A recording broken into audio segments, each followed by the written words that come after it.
Mahalakshmi scheme లో భాగంగా రాష్ట్ర ప్రభుత్వం ఆర్టీసీ బస్సులలో తెలంగాణ మహిళలకు ఉచిత ప్రయాణ సౌకర్యం కల్పిస్తుంది. ఫ్రీ జర్నీ నేపథ్యంలో ఆర్టీసీ బస్సులు మహిళా ప్రయాణికులతో కిక్కిరిసిపోతున్నాయి. మహిళలు పెద్ద ఎత్తున ప్రయాణం చేయడంతో ఆక్యుపెన్సీ రేషియో 100% నమోదవుతుంది. ఈ క్రమంలో టీఎస్ఆర్టీసీ మరో కీలక నిర్ణయం తీసుకుంది. మహాలక్ష్మి పథకం వల్ల ప్రయాణికుల రద్దీ పెరిగిందనే నేపథ్యంలో గ్రేటర్ హైదరాబాద్ లో జారీ చేసే ఫ్యామిలీ 24 T6 టికెట్లను ఉపసంహరించుకోవాలని నిర్ణయించినట్లు టీఎస్ఆర్టీసీ ఎండీ సజ్జనార్ తెలిపారు. జనవరి 1వ తేదీ నుండి ఫ్యామిలీ 24 T6 టికెట్ల జారీని పూర్తిగా నిలిపివేస్తున్నట్లు ప్రకటించారు. ఈ మేరకు ట్విట్టర్ ద్వారా సజ్జనార్ ఈ విషయాన్ని వెల్లడించారు.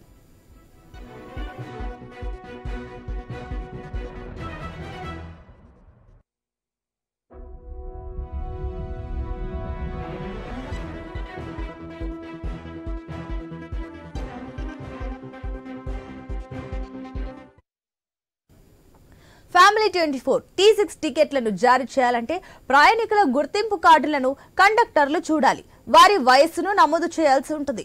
మహాలక్ష్మి స్కీమ్ వల్ల రద్దీ పెరగడంతో ఫ్యామిలీ 24 T6 జారీకి కండక్టర్లకు చాలా సమయం పడుతుంది. ఫలితంగా సర్వీసుల ప్రయాణ సమయం కూడా పెరుగుతుంది.